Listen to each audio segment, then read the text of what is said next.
Iya, rada aneh ya ketika Aston Martin launching mobil baru mereka, kita nggak melihat pidato ala Bung Karno-nya Papa Stroll ya. Tapi anyway, Aston Martin telah launching mobil baru mereka untuk 2024. Dan setelah musim 2023 yang bisa dibilang sukses, mereka berharap 2024 dapat lebih sukses lagi.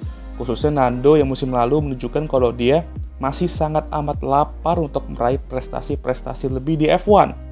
Tapi, mau segokil apapun Pak Disatoni dengan longevity-nya di F1, ada saatnya motivasi dan speed-nya nanti menurun. Atau mungkin bukan menurun, tapi para pembalap muda sudah mulai melampauinya. Nggak ada yang tahu ya kan? Ditambah kalau misal penurunan Aston Martin di akhir 2023 kemarin berlanjut di 2024 nanti, maka masa depan Nando di F1 bisa aja akan dipertanyakan kembali. Oleh karena itu, hari ini gue mau bahas kalau musim 2024 dapat menentukan masa depan Fernando Alonso di F1.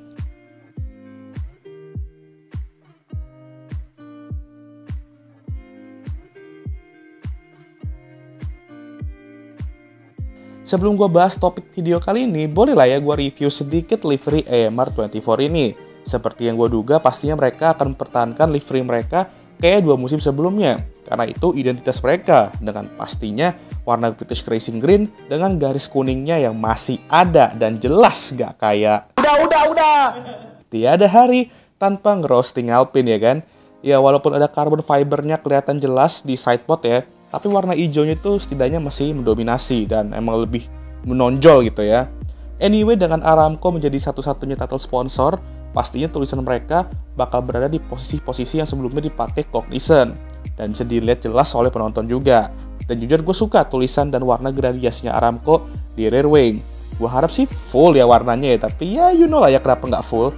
Tentu aja hanya sedikit perbedaan, tapi seperti yang udah gue bilang dari dulu, gue tuh suka money livery dan gue akan beri rating 9 dari 10. If it ain't broken, don't fix it. Jika tidak rusak, jangan diperbaiki. Itulah quote yang cocok untuk livery Aston Martin ini. Janganlah udah nggak broken, dicoba diperbaiki, malah makin broken kayak liverynya Alpine. Dah roasting mulu, tapi emang layak sih ya. Nah, seperti yang gue bilang di awal video, Nando musim lalu membuktikan kalau dia tuh masih bisa banget bersaing dengan pembalap-pembalap muda zaman now. Pak D1 ini mampu meraih 8 podium musim lalu dan memberikan kita excitement yang selama ini kita kangenin dari seorang Fernando Alonso.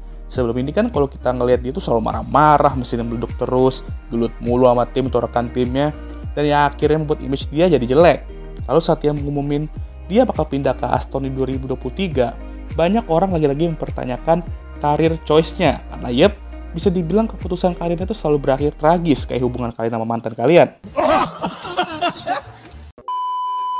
Tapi seperti yang gue bilang pada saat momen itu terjadi, gue punya feeling aja kalau ini merupakan keputusan karir yang tepat. Gue punya perasaan aja Aston tuh bakal memasak sesuatu di 2023 dan ternyata beneran ya kan. Nando gak pakai lama, beneran ya kan, langsung menyikat hampir semua podium balapan di awal musim. Asik, dah gue inget banget tuh ya. Merasa keren gue di saat gue prediksi mengenai Aston menjadi kuda hitam di 2023 menjadi kenyataan.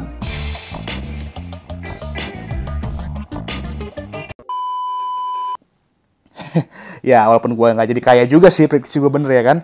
Tapi hal positif tersebut makin lama memudar karena development mobil mereka nggak sesuai harapan. Ditambah McLaren mulai bangkit dengan development mereka. Ya ibaratnya kayak kedua tim itu nge-switch role lah ya. Maka Aston sering berjalannya musim makin kesulitan dan hype mereka juga menurun. Awalnya dimana mereka tuh bisa aja meraih kemenangan jika semuanya tuh terarah sesuai dengan ekspektasi mereka. Dimana Nando juga bisa aja mewujudkan Como 33 atau kemenangan ke-33-nya kita tunggu-tunggu selama ini. Endingnya malah masih aja sampai sekarang kita menunggu. Dan komen-komen pedes Nando yang kita lihat sebelumnya, itu sempat balik lagi, dimana dia bilang ke timnya saat Abu Dhabi Grand Prix, kalau mobil mereka tuh memiliki kekuatan mesin paling lemah di lurusan. Nah kan, Honda belum supply mesin mereka aja udah gladi resik si Nando ini. Sekangen itu kah beliau sama RM Karen Honda zaman dia dulu ya kan? Nah ini kan baru ombak-ombak kecil aja ya kan, tapi nggak tahu nih 2024 nanti kayak gimana. Karena jujur aja feeling gue ke mereka kali ini berbeda dibandingin musim lalu. Gue merasa mereka bisa aja mengawali musim 2024 di tempat yang sama mereka mengakhiri 2023. Berada di bawah-bawah top 4 dikit atau mungkin lebih parah lagi. Yang berarti mereka berada di posisi yang ya bisa kita bilang bukan posisi yang mereka inginkan. Nah, kalau misal hal tersebut kejadian, kekesalan Nando kayak di Abu Dhabi Grand Prix kemarin bisa terus terjadi. Kalau hal tersebut terus terjadi, terdapat kemungkinan besar kalau Nando mulai tidak percaya dengan Aston, dan kemungkinan akan keluar dari tim dan bisa aja pensiun nantinya kalau nggak dapet tim. Walaupun gue rasa Nando nggak akan semudah itu juga sih untuk hilang motivasi penuh di F1. Karena melihat Nando sekarang, dia tuh bisa aja melakukan segala hal untuk bisa meraih kesuksesan kembali. Motivasi itu masih jelas banget ada gitu kan ya. Entah itu ganti tim lah atau apalah, gue rasa dia akan melakukan itu jika emang diperlukan. Tapi ada juga tim yang emang udah nggak mau ngambil pembalap kayak Nando, mau sebagus apapun performanya, meskipun usianya udah 40-an, dan lebih memilih mengembangkan pembalap muda. Makanya kalau ke Mercedes gantiin Lewis, gue rasa sih rada impossible ya. Karena gue yakin Mercy udah mau fokusin George jadi tim leader, dan ada Kimi Antonelli juga yang kemungkinan mau mereka promote dan dikembangkan. Lagian gue juga ngerasa Toto udah kapok juga punya pembalap top ya kan? Lah, iya juga ya. Tapi ya nggak menutup kemungkinan juga kalau hal itu bisa aja guyonan aja dan bisa aja terjadi. Karena ya kayak Lewis ke Ferrari aja gitu. Nggak ada yang expect hal tersebut bakal terjadi ya kan? Cuman kalau bukan Mercedes, mau nggak mau harus stay di Aston. Dan jika emang udah nggak ada motivasi lagi, ya mungkin pensiun adalah opsi terakhirnya. Lalu kalau bisa gitu tuh dia pensiun, siapa yang cocok untuk gantiin dia? Carlos Sainz saat ini nganggur, untuk 2025 bisa jadi opsi. Dan kemungkinan opsi terkuat mereka kalau misal Nando keluar. Atau kalau mau Japanese Pride dengan Honda masuk nanti, bisa ambil mochi kesayangan kita yaitu Yuki Tsunoda. Atau Albon juga bisa jadi opsi nih, pembalap yang benar-benar diincar semua top tim nih ya Albon ya. Ya harus diakui juga sih, kayak nggak ada yang emang sebagus atau sebanding sama Nando dari opsi-opsi tersebut. Tapi begitu juga sebaliknya, nggak ada tim bagus lainnya selain Mercy saat ini yang lebih menarik ya, atau menjanjikan dari Aston Martin. Jadi ya menarik aja lah kita lihat perkembangan silly season, termasuk masa depan Nando nantinya.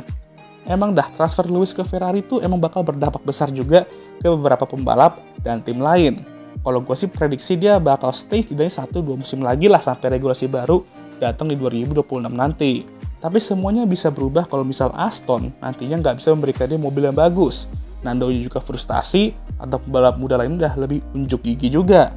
Jadi faktor-faktor tersebut dapat menentukan masa depan Pak D Spanyol kesayangan kita di F1. Tapi seperti yang gue bilang tadi, gue rasa dia bakal tetap stay aja. Gue prediksi bakal tetap stay aja. Setidaknya sampai regulasi baru. Tapi in F1 anything can happen ya. Menarik juga kalau kita bisa melihat dia stay sampai Honda datang nanti. Bakal menjadi reuni yang cukup awkward sih ya kan. Ibarat kayak ketemu mantan setelah toxic relationship. Mungkin bisa jadi drama telenovela yang cocok tuh. Lu so asik bang. Oke lah, sekian video kali ini. Gimana menurut kalian? Tulis komentar kalian di kolom komentar dan jangan lupa like, subscribe, dan share video ini. Dan jangan lupa juga untuk menyalakan lonceng notifikasi agar kalian semua tahu ketika gue ngupload video baru. Jangan lupa juga untuk follow Instagram gue. Oke lah, gue sudah capek. Seperti biasa videonya kalian tutup oleh That's it. Ta-da!